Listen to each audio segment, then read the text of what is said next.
I'm CK. Tonight we've got a module from a company I haven't worked with before. It's from Setonixsynth out of New York in the United States. This is their Rottnest. It's a VCO and an LFO. The oscillation range goes from audio all the way down to really low. It also has 5 different types of waveforms, and it sounds like a really neat unit to use either as an audio oscillator or as a complex LFO for doing very interesting things. And you know I'm a sucker for an LFO.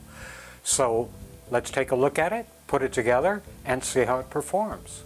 And I hope you enjoy the video. And as usual, I picked this up from thonk.co.uk, so it went from New York to the UK back to California. Quite a little journey for you little guy, isn't it? Let's see what's in the bag. Here's the circuit board, maybe more than one, and the front panel. So we'll get this open. It looks like it's well sealed, which is pretty bad for me because you know I'm not very good at opening up packaging. I should do an unboxing channel about how not to unbox any box you can possibly get. Let's see. I can feel with my fingers on the back that there's surface mount pre-installed. Yeah, there is a lot. Okay, that's too bad, but we'll be okay with it. Rottnest voltage controlled oscillator, coarse tune, fine tune. One of the features they hype is 1 volt per octave tracking over 10 octaves, which of course implies that you can put 0 to 10 volts into this thing. I'll double check that, of course. Here's coarse tune, fine tune, that looks like an LED, range, low, high, and super low. So high would be for audio frequency, low and super low would be LFO type usage. Super low, I don't really know what that's going to be. And we've got pulse width, and then we've got exponential frequency modulation and linear frequency modulation, a straight up saw wave, a ramp and then rapid descent, and then the 2 fold waveforms. 1 volt per octave, pulse width modulation in, hard sync, or these are the syncs, hard and soft, saw and ramp output, pulse output, triangle output, and complex output. Now I don't know what switch positions one would get triangle and complex with. And it looks like a little emblem there, might be a little kitty cat, I don't know, that's just my projecting what I would like to see. And Setonixsynth.com. So that's the front panel. Looks pretty straightforward and well labeled so you know what you're doing. And here's the board. And as I said, this is version 1.4.12 2021, and lots of surface mount already pre-installed.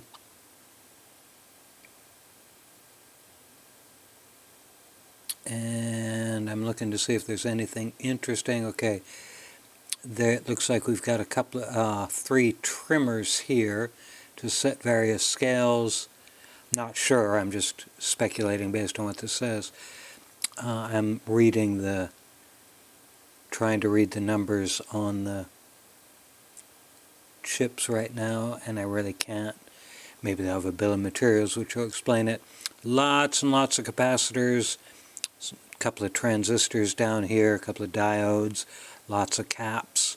So much of the work has already been done for us, which is becoming more and more frequent, but I'm not going to complain too much about it. I know a lot of people are okay with that.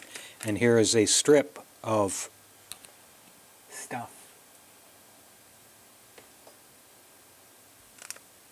It says Setonixsynth.com again, and if I really have no idea what this is. It looks like it's rack mountable. I don't know if there are LEDs that go in there or this is just something else. I don't really know what that is. We'll find out. Power cable. We've got a card in here, and then there's build instructions and documentation, and it's a friendly, plant-loving synthesizer. Okay, I like plant-loving synthesizers, I guess. I've never been introduced to one before, but I will be now. Let's see what other bits that we are going to actually put together ourselves on this. Nothing else in the bag. Couple of transistors, I think. I don't think they're voltage regulators. I think they're transistors. And well, they may be voltage regulators because they are up here by the power connector. Let me take a look at the part number, if I can see it. Yeah, this is a 780 LFO. That's a voltage regulator. And this is another LFO voltage regulator, 5-volt voltage regulator. So there we go. 2 voltage regulators. Here's a knob. It's a pretty pedestrian knob. There's no metal insert. There is a hole for a set screw. Wait a minute. Maybe it is supposed to have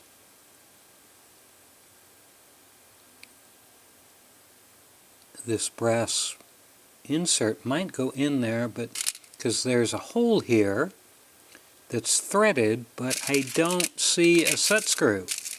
Huh. I'll set that aside for later investigation.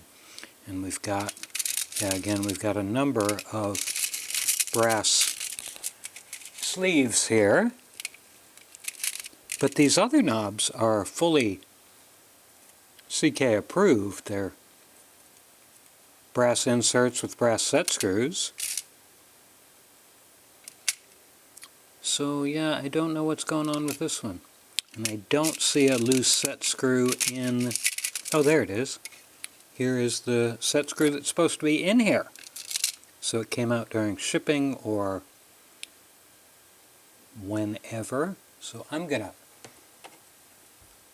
just lightly put it in here, simply because if I don't, I know I will lose it. So that's that. So now we've solved that. I still don't know what these brass sleeves are for. And we've got some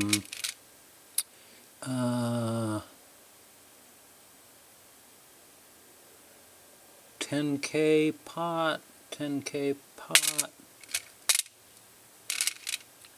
and another 10K pot, and another 10K pot, and a final 10K pot.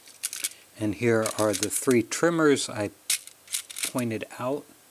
We'll go in there early to adjust, you know, frequent volts per octave and that kind of thing. Little switch, 3 of them, and of course thonk type sockets, and just one LED. Let's take a look at it. I'll grab out my favorite new little tool that I built a little while ago, our LED buddy, and we'll put it on the leads, and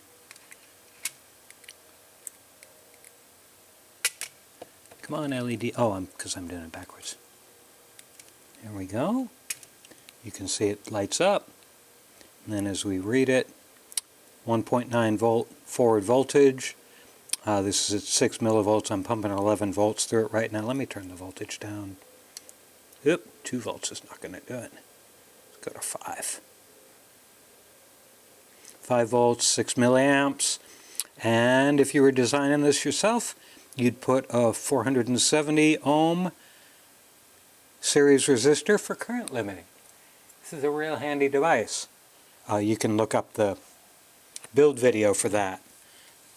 So I can't really talk much more about this because there's nothing much more in the little packaging, and it still doesn't, I still don't know where this thing might go. I don't know. So we'll get the soldering iron heated up, put this stuff together, then do the exciting part. In this case, since the exciting part isn't really the build, since everything's already built except the mechanical components going on this side, we'll put it in the rack and hear how it sounds. So let me get the soldering iron heated up. So I got the build guide up, and as you might expect, it's pretty simple for just the mechanical parts going on the board. One thing that I did not find in the bill of materials or anywhere else is what this is for. I really don't know. So I just set it aside. Oh, I did gloss over this while we were going through the parts. One of these is a 79 LO5, one of them is a 78 LO5. One's positive 5 volts, the other one's negative 5 volts. And I've labeled this as, this is the 79 LO5 voltage regulator, and that goes over here in U5, and I labeled it myself so I don't mess it up, because that's what we're going to be doing first. Is we're going to put the power connector on this side of the board to start, and then we'll put those on. We'll do all the stuff that goes on that side of the board first. So let me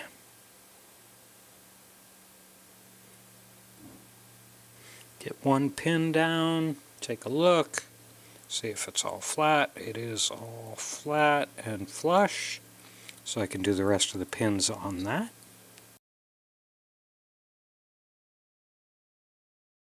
Now we'll put the two regulators on, and we'll put 78 LO5 in the positive side, because even numbers 78 are typically positive. That's not a guarantee. Always look at the data sheet. And the one that goes in U5 is the 79, odd number.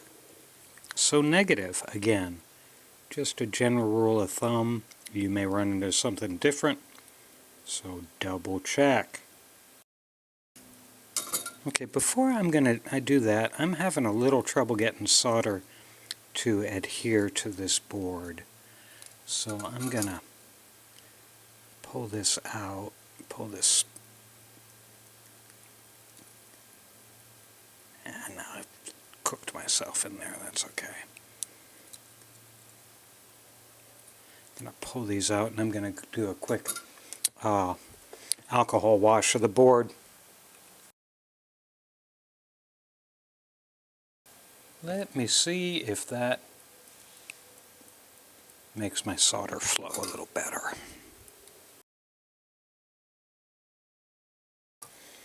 Now we'll put the trimmers on.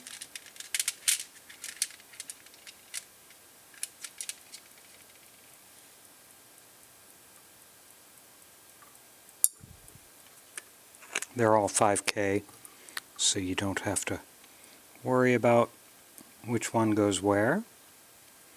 Trying to see where he doesn't have an indication on where the screw goes, the adjusting screw goes. However, he does have a assembled picture.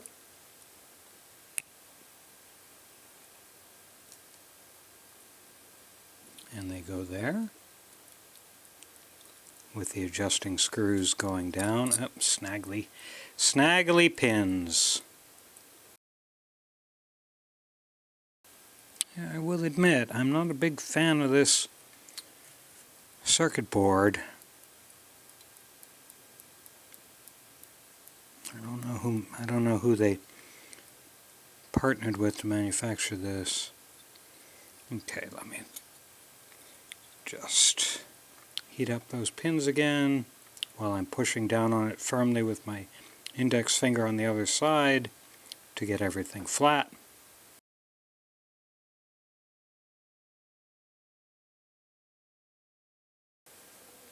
And that my friends, is all that we're soldering on this side, since everything else is already assembled. Now hardware goes on this side as it says, and diode is here. It's an odd symbol for a diode. And we've got the single pole double throw one goes here. Switch. It's not that one. It is that one, but first I want to drop the diode through, the LED through. And again, I think he's got the cathode marked here, but I will admit I'm not certain about that. So if the LED doesn't light up, you can blame me. And now we just put everything in place. Let's see how these switches go in. Are they tight? Yeah, no, not so much. Not so tight.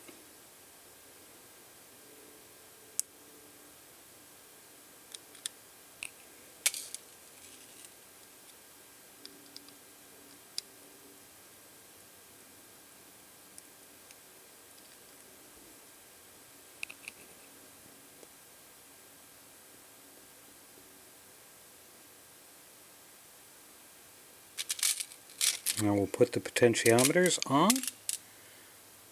The plastic shaft ones go here.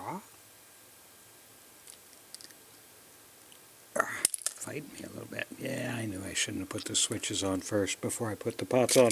Always put the pots on first, because the support legs click into the holes, and usually if you have sockets, or in this case switches already on, they will pop out. And I know that because I've said that before, and I usually do that, but I got a little froggy this time. There's those two pots. Then the rest again are all 10Kers.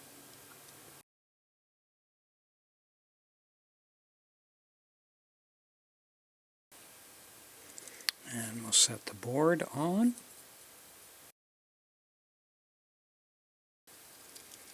And everything goes through fine. Let's see if this LED pokes through well. It does. So before we take the next step, I'll take my little clamp.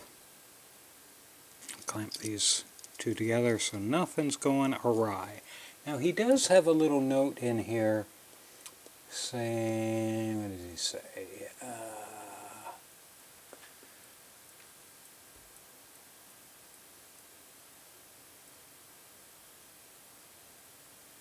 Oh, I see what he's saying.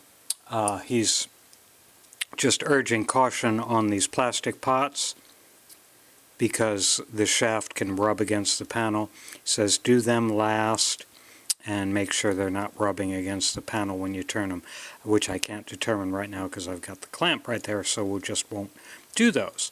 So that means, folks, it's time. I either need to get another clamp. Why don't I just get another clamp? Back in a second. Because I want to squish this together a little bit better. There we go. 2 clamps, no waiting. Now it's all about soldering all these bits. And I'm not going to do that this evening because I got started late. Because I couldn't find my camera data cards and I had to get my backups. And the cats are saying, no, you're not going to solder all that stuff now because we're hungry. So I'm going to go in and feed the cats and we'll finish this up tomorrow. Time to solder these up. And let me get this. I'm getting a little glare on my overhead light, so I'm moving that a little bit. And the only thing we have to watch out for here is, if you'll notice here besides the shafts he was talking about, the switches, you're going to need to push them forward. And I always save some foam that usually comes, that semiconductors are often packed in, and I just set the switch down, or set the foam there, and the switch handle will press against it and push it up against the board, making it easy. Now you do have to be careful here. There's, as you know, as you can see, there's a whole bunch of surface mount parts here. And you can brush them with your soldering iron tip if you're not careful, and if you brush them you could knock them loose. So just as you can see, I'm holding the soldering iron vertically today instead of a little at the side to make sure I'm only getting the heat where I want it. I'm going to hold on the LED for a moment. So just be careful, because again, a very small amount of heat or your tip brushing against one of these resistors or capacitors could potentially knock it loose. And you don't want that to happen.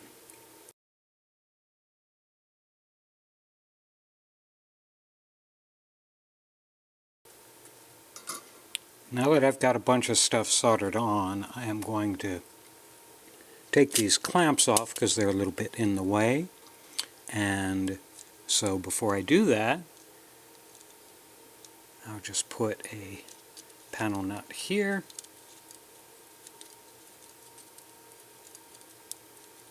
Finger tighten it. And put a panel nut on one of these jacks.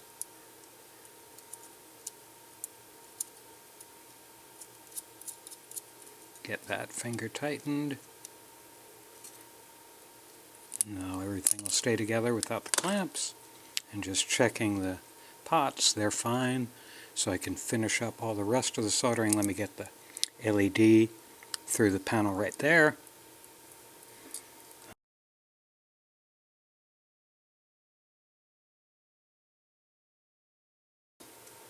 Now that I think I've got them all soldered on, I will take my index card and walk down line by line, make sure I didn't miss anything, and make sure all the solder joints look acceptable.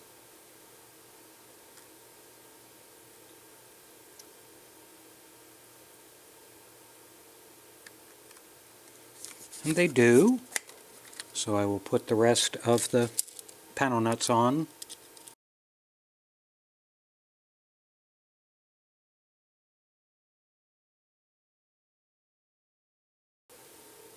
Now we'll put the knobs on, and we'll put the two small ones on first, and we can see how well I align the index marks, which is generally not well, because I just am not very good at that.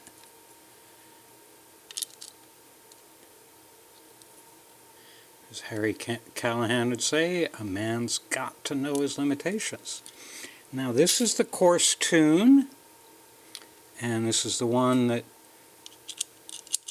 I guess these brass sleeves are supposed to be on that. I'm going to make that assumption because they seem to fit. Again, he doesn't mention that one in the build guide. And we'll see whether it squeezes enough. It should if I give it a good... Oh yeah, that'll be just fine. Now we'll put the power connector on. As you can see, there's a very clear indication of where the red stripe goes for the negative 12 volt rail. And there we go. All put together. This is the front, the side, the back, the other side, top, and the bottom. And I will get set up. Oh, and by the way, I still have no idea what this little piece of paneling's for. And I will get set up because we got to do some calibration on this beast. Alright, so we're ready to calibrate this thing, and as you can see I've already got it plugged in, and that's because I wanted to, in case there were any thermal bounces as it warmed up, I wanted to make sure those were out. I'm powering it with this little frequency central power supply that I use on my benchtop, and you can look it up. I have a build video of that, very simple build, and I have a little voltage supply here. So first thing, and of course the oscilloscope. So the first thing is we turn coarse tune all the way down. We're in high for frequency, and we have no input, no voltage input. So we want to change the manual trim 1 to lowest frequency in the Rottnest VCO range, which would be 8 to 10 kilohertz. So put a screwdriver in here, start turning and see what's happening, and that's increasing it. So we'll take it the other way. 65, 59, 50, 49, 47, 44, 42, 35, 32, 29, 20,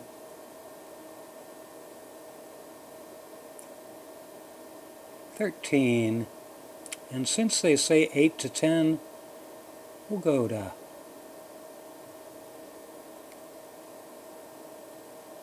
that's about 9.5 hertz. Now we're going to have zero input. Let me set my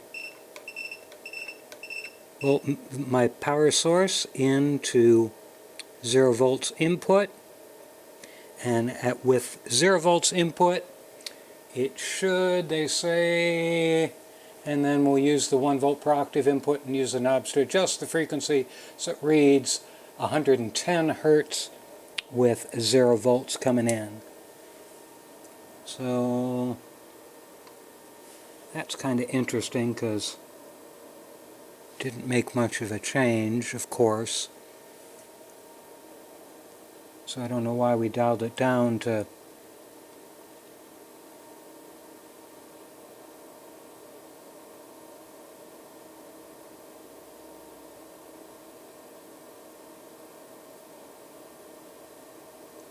it's taking it up to 110. 99, 102, 104. Oh, I think I'm doing the wrong thing.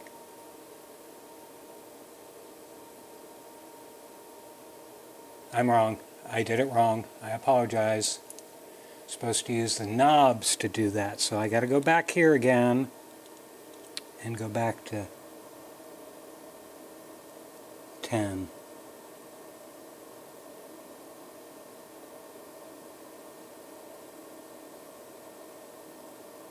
Or as I said, about 9-ish, 9 something.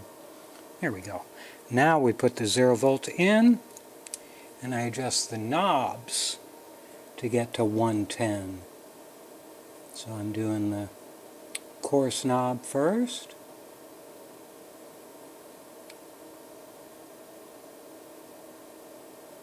That's 118. So I'm going to go back down to like 80 and take up the fine tune. So I have some wiggle room. Now I'll go back up to,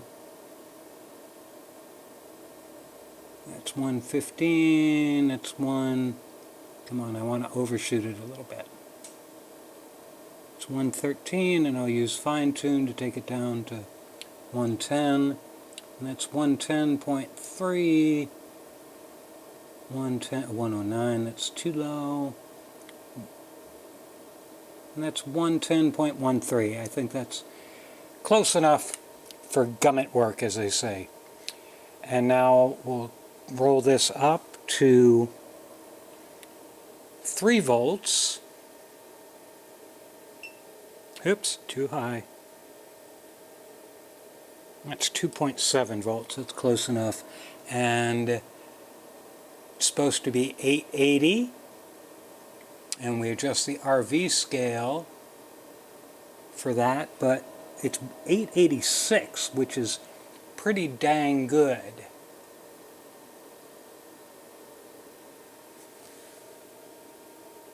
So I'm going to take it down a little bit on the RV scale, which is this bottom trimmer.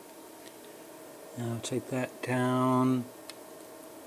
If I can get the screwdriver to work, or me to work with the screwdriver. Let me change the... I'm going to get this to roll. Yep, it's not working right. Here we go. Now you all can see it better. And now we're at 8.79.25. I mean 879.25. Let me get it exactly. Oh, it's really hard to get it exact. It's very touchy right here. Okay, that's 880.3, and I'm very comfortable with that. Now return to 0 volt input and adjust the knobs again, so it's at frequency of 880, just to make sure.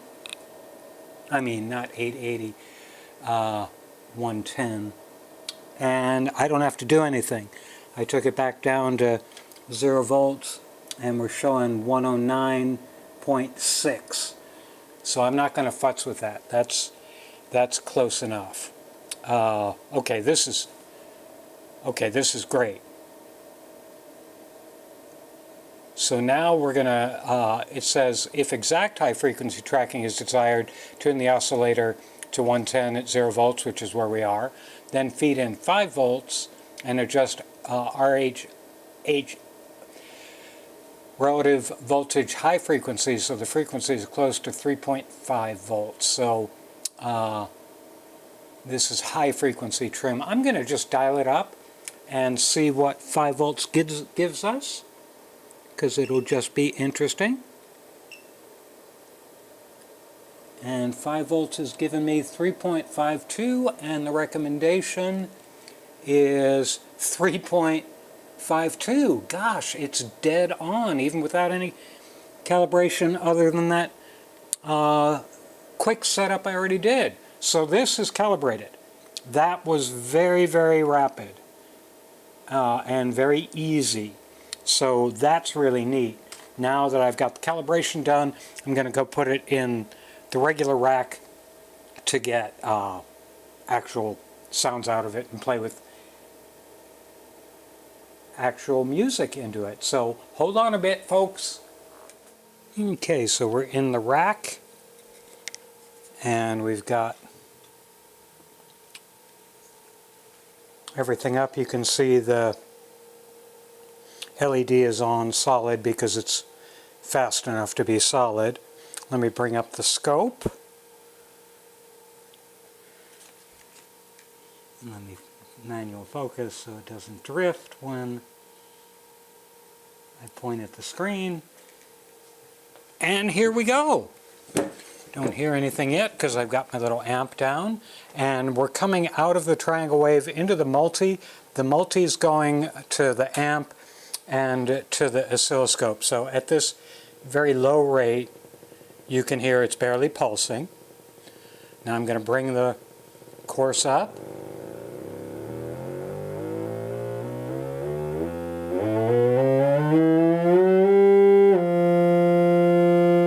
Turn it down a little bit.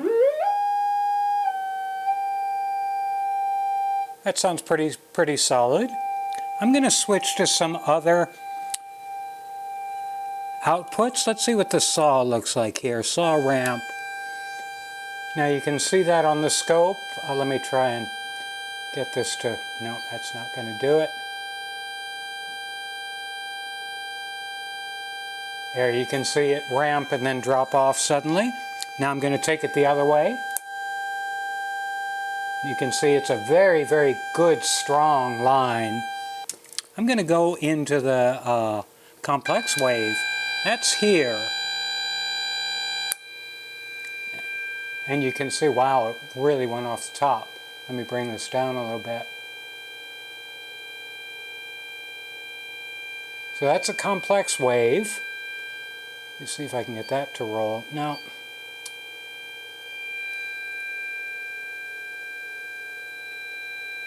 That went the wrong way. Sorry.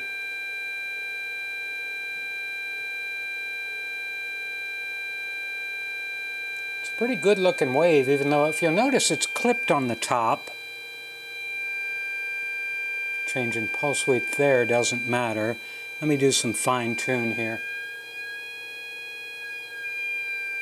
You can hear that. I'm going to go super low frequency. And that's my scope won't even sense that in terms of giving me a frequency. But that's the very low if you want to use it as just a regular LFO, which is fine, but I'm going to go back to performance mode now. I'm going to take my other LFO and the output from that sine and take that into, that's going into exponential.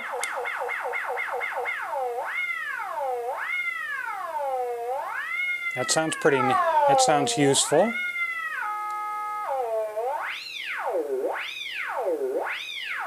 And that's the range of what it's doing.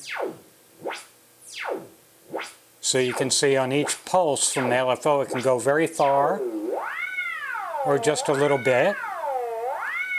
Now let's do linear frequency modulation.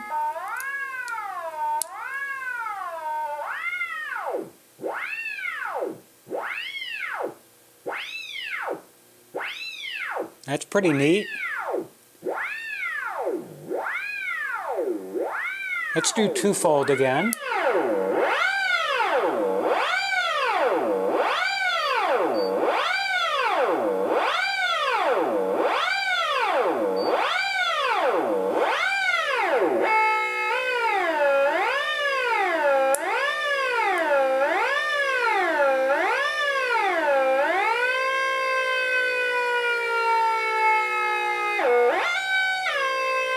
So that's very useful. And you hear the difference. That's one fold. This is twofold. Then we'll go back to triangle for a little bit. And with triangle and frequency modulations like that, let's try the exponential frequency modulation. You can see that all happening. Go back to super low, and of course you're not going to hear anything because you can see it's just firing off like it's on now, and then it's fading out 1 and 2 and 3 and 4 and 5. 5 seconds at that rate, so that is really super low. Now let me turn that off for a second, and I'm going to take my 1 volt per octave input away over here and put it on the sequencer.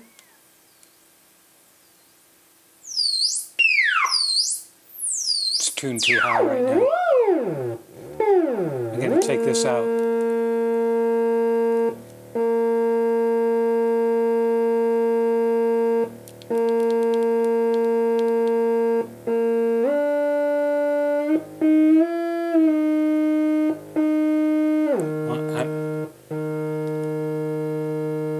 Actually not getting what I expect from that, so I'm going to go over here to the MIDI keyboard, which is not doing anything. Why are you not doing anything? Did I unplug you? I think I unplugged you. Let me see what I did back here. Might be a jump in the video as I figure out what I unplugged. I unplugged the MIDI keyboard power supply, which is going to cause it not to do anything. Okay, now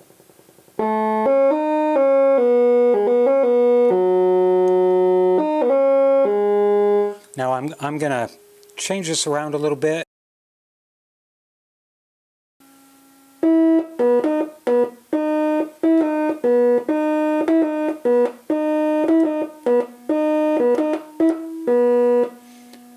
Going to change octave.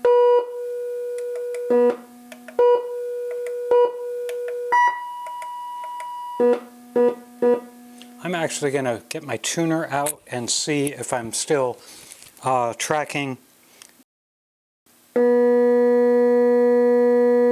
Okay, so that's at 3. Let me take it down. Oh no, that's dead on. That's dead octavely on. Take it up another octave. Oh no, this thing rocks solid on range and frequency. No, I like this quite a bit. Let me get this a little tuned. I'm going to tune this. I want to make sure I'm on G because I didn't. G was coming in as B because I haven't set the coarse tune.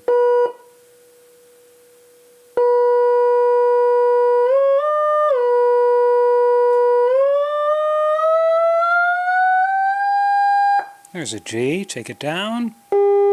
Oh yeah. That's a little sharp on the last two, but not much. Only like 30 cents sharp.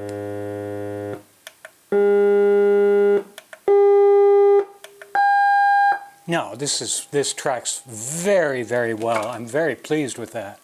Oh, let's do the pulse width. We didn't actually do PWM because we didn't have any pulse width going on.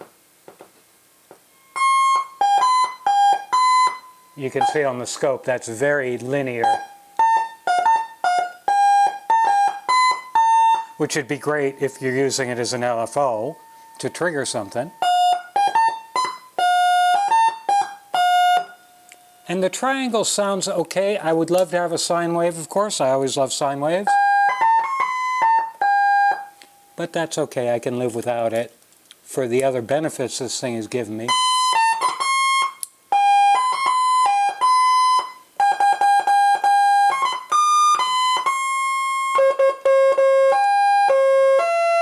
No, this is a very good unit.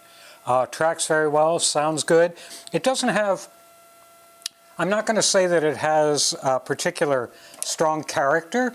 It's a very straightforward VCO with, except on the complex side. I'm sorry, I should correct myself because the complex side is very interesting.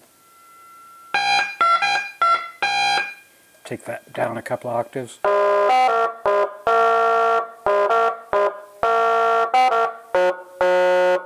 Yeah, that sounds good. Let's go to 2 again.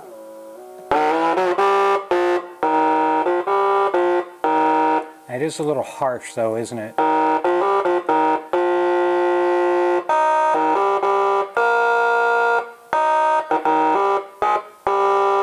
It's a little harsh, but I figure you put it through a good filter like the VCFS that I did a week or two ago from Random Source, and this would sound really awesome. So again, this is a good little unit. I like it quite a bit. And easy to calibrate and rock solid tracking. So overall, I think you'd enjoy having this in your rack.